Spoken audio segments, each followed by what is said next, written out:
વાત સુરતની કે જ્યાં ડુમસમાં 2500 કરોડની જમીન કૌભાંડના મામલે માહિતી મળી રહી છે। જમીન વેચાણના કૌભાંડને લઈને સીઆઈડીએ તપાસ તેજ કરી છે। પ્રોપર્ટી કાર્ડ કેવી રીતે બન્યા તે દિશામાં ઝીણવટભરી તપાસ થઈ રહી છે। દસ્તાવેજી પુરાવા કલેક્ટર પાસેથી માંગવામાં આવ્યા છે।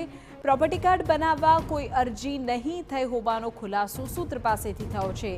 સીઆઈડીએ સિટી સર્વે કચેરી જિલ્લા પંચાયતમાંથી પણ દસ્તાવેજ માંગ્યા હોવાની વિગતો સૂત્ર પાસેથી મળી રહી છે।